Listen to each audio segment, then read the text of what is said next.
बिस्मिल्लाहिर्रहमानिर्रहीम। अस्सलाम वालेकुम। मैं हकीम कमाल सरवर जमाल आज आपके सामने बहुत सी बातों पे डिस्कस करूंगा। इंशाल्लाह ताला वो आपके लिए बड़ी मुफीद और फ़ायदेमंद होंगे। हिकमत दो किस्म की होती है। एक तो आपको जो डिजीज़ हैं, जो बीमारी हैं, जो परेशानी है, उसका इलाज करना नुक्सा जात से। दूसरी जो हिकमत है वो आपको बीमारियां लगने से बचाना, आपकी सेहत का ख्याल रखना। अल्लाह ताला ने जो हमें पैदा किया है उस और मखलूक सबसे अफजल मखलूक बनाया है, तो और अल्लाह ताला ने जो हमारे जिस्म में मशीनरी रखी है और इसको मेंटेन कैसे करना है, इसको सरवाइव कैसे करना है, इसकी फीड कैसे पूरी करनी है और इस मशीनरी की सफाई कैसे करनी है, ये आज मेरी हिकमत का मौजू है।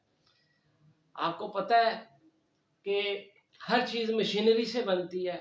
आपके जिस्म में अल्लाह ताला ने बहुत सी मशीनरी लगाई है।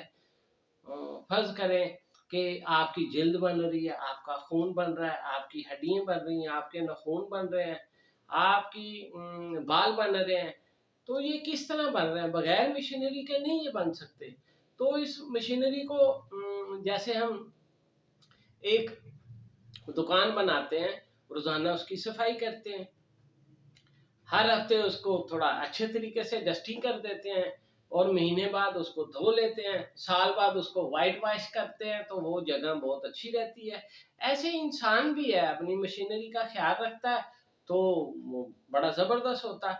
उसका ख्याल कैसे रखना है? अल्लाह ताला ने हमें मुख्तलिफ मौसम दिए हैं, सर्दियाँ दी हैं, गर्मियाँ दी हैं और गर्मियों के अलावा इत्तदाल में भी मौसम दिया है। तो अल्लाह ताला ने बहुत मेहरबानी की है और मौसमी फल दिए हैं। और आपने देखा कि सर्दियों में किन्नू दिया है, गर्मियों में तरबूज दिया है और इत्तदाल जो मौसम है उसमें सेब भी है, सर्दियों में अनार मिला है, तो गर्मियों में खरबूजा मिला है। तो इन सब चीज़ों का कोई मकसद है। अल्लाह ताला ने जो हमें ये नेमतें दी हैं, तो इन नेमतों को कैसे यूज़ करना है। पिछली वीडियो में मैंने आपको फल रख के बताया था कि इसमें विटामिन सी का कैसे यूज़ करना है, कौन सा फल खाएंगे उसमें क्या मिलेगा आपको। तो आज भी मैं काफ़ी चीज़ें आपको बताऊंगा। उम्मीद है आपको पसंद आएगा और आपको उसकी समझ भी आएगी। सबसे पहले मैंने ये एक नाश्ता बनाया। ये नाश्ता क्या भला है, क्या चीज़ है, मैं आपको बताता हूँ कि ये आपके लिए क्यों ज़रूरी है। मैं आपको एज वाइज भी बताऊंगा कि एज वाइज इसमें क्या डालना है, कितनी एज वाले ने कितने और ज़्यादा एज वाले ने क्या चीज़ इसमें डालनी है। सबसे पहले यंगस्टर का बनाता हूँ कि बच्चों ने, यंगस्टर ने, माँ बाप उनको क्या बना के दें। जैसे कि आपको पता है सर्दियाँ शुरू हो चुकी हैं, तो इसके लिए आपको सर्दियों में भूख भी ज़्यादा लगती है और डाइट भी अच्छी चाहिए होती है। तो अच्छी डाइट क्या चीज़ है? ये आपकी मशीनरी की बेस्ट फीड है। जैसे आप हर पूरा साल रोटी खाते हो, चावल खाते हो, वो तो आपको एक जो इब्तदाई खुराक है ना, उसके बगैर तो इंसान नहत्ता है, बिल्कुल भूखा है। तो वो तो एक चीज़ है, उसके उससे बढ़कर आपने क्या खाना है, तो वो चीज़ है। सबसे पहले तो जो बच्चे हैं 5 साल से लेके 20 साल तक, उसके लिए मैं आपको बताता हूँ। आप अपनी नोटबुक निकालें, उस बात को नोट करें कि उसके लिए क्या चीज़ें ज़रूरी हैं। बिस्मिल्लाहिर्रहमानिर्रहीम। सबसे पहले आपने भुने हुए चने लेने हैं, तकरीबन वो आधा किलो या 1 पाव ले लें, उनको बारीक ग्राइंड कर लें, वो एक पाउडर की शक्ल में हो जाएंगे, ठीक है। तो उसके बाद आपको पता बच्चे कड़वी चीज़ें नहीं खाते, तो आपने एहतियात करना उसमें कड़वी चीज़ नहीं डालनी। उसमें मीठे के तौर पे आप शक्कर इस्तेमाल कर सकते हैं, गुड़ इस्तेमाल कर सकते हैं, वाइट शुगर यूज़ कर सकते हैं। तो वाइट शुगर मीन चीनी या मिश्री। इसके अलावा जो आपने चीज़ें इस्तेमाल करनी है वो मैं आपको लिखाता हूँ। सबसे पहले काले चने हैं, उसको ग्राइंड कर लेना है, वो बारीक आटे की तरह हो जाएंगे। उसके बाद आपने उसमें, अगर आपके आधा किलो चने हैं ना, तो उसमें 50 ग्राम सौंफ डालनी है, 50 ग्राम सौंफ, ठीक है। उसके बाद आपने उसमें काजू डालना है, वो भी आपने 100 ग्राम, 100 ग्राम बादाम, 100 ग्राम काजू, 100 ग्राम बादाम।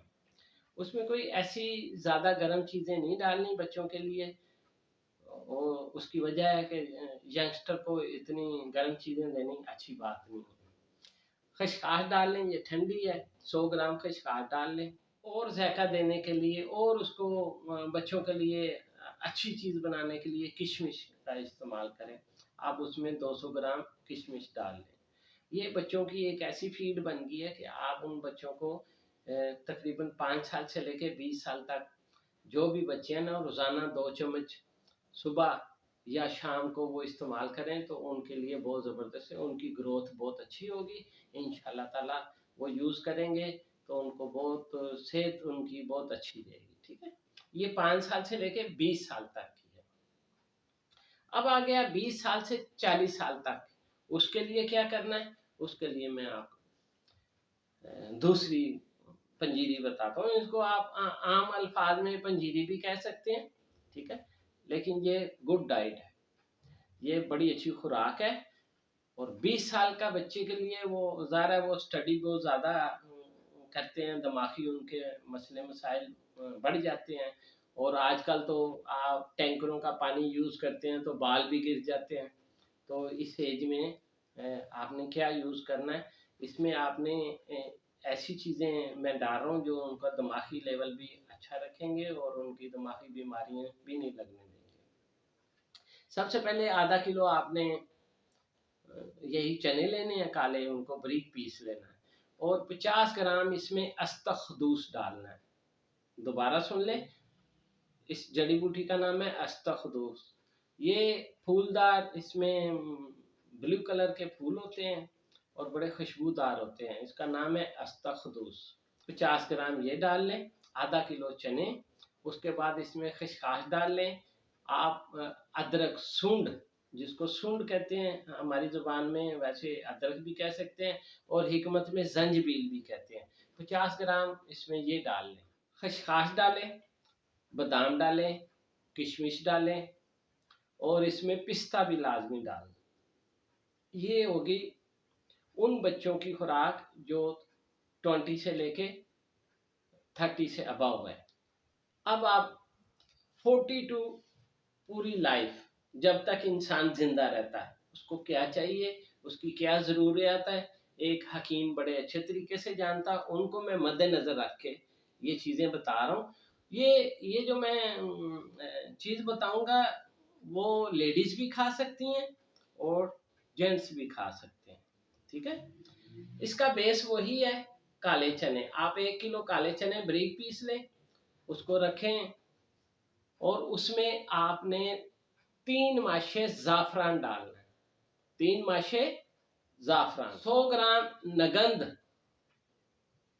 नगंध बाबरी, ये आपके खून को भी पतला रखेगा और इसका जो है ना, इस सर्दियों के मौसम में ये आपके लिए बड़ी फायदेमंद। और अगर आपने इसको ज़ायकेदार बनाना, आप भी सौंफ डाल सकते हैं और सौंफ को कहते हैं बादियान। सौंफ के बाद आपने सौंफ कितनी डालनी है, 100 ग्राम। 50 ग्राम आपने धनिया डालना है, साबुत धनिया घरों में होता है वो डालना है, वो बहुत ज़रूरी है आपकी दिल के मजबूती के लिए। बादियान बड़ी ज़बरदस्त चीज़ है, लिख लिया आपने। ज़ाफ़रान डाला आपने, सूंड जंजीबील डाल ली आपने, धनिया डाल लिया। उसके बाद आप आ जाएं बादाम, किशमिश। अगर आप मीठा नहीं खाना चाहते हो तो मीठा नहीं डालें। अगर आप शुगर के पेशेंट हैं तो मीठा बिल्कुल ना डालें, ना चीनी डालें, ना किशमिश डालें, ठीक है। अब इसमें आपने डालने हैं 100 ग्राम तिल, 100 ग्राम अलसी, अलसी के बीज सुना होगा आपने जी। अलसी 100 ग्राम अलसी, 100 ग्राम तिल, 3 माशे ज़ाफ़रान, 100 ग्राम दालचीनी। और इसके अलावा अगर आपके जोड़ों में दर्द होता है या आपके जिस्म में दर्द होता है तो आप इसमें 25 ग्राम लौंग डाल सकते हैं। लेकिन लौंग उस बंदे ने डालना है जिनकी औलाद का मसला नहीं है, जिनकी औलाद जवान हो चुकी है, जिन्होंने औलाद पैदा नहीं करनी। जिन्होंने औलाद पैदा करनी है उन्होंने लौंग नहीं डालने, क्योंकि लौंग लेडीज के लिए औलाद पैदा करने में डिफिकल्टी पैदा करते हैं, ठीक है, ये नुकसान देते हैं। जिन लोगों के औलाद पैदा हो गई है, बड़ी हो गई है, जवान हो गई है, ये उनके लिए है। तो ये नुस्खा लिखें, इंशाल्लाह ताला ये नुस्खा बड़ा ज़बरदस्त है और उम्मीद करता हूँ कि आपको ये बड़ा फ़ायदा देगा और आपको बहुत सी बीमारियों से बचाएगा। इसमें आपके अज़ाए रईसा बहुत ज़बरदस्त काम करेंगे। अज़ाए रईसा दिल, दिमाग, जिगर, मैदा, मसाना, इनको अज़ाए रईसा कहते हैं। उम्मीद है ये वीडियो आपको पसंद आएगी। अब मुझे इजाज़त दें। अल्लाह हाफ़िज़।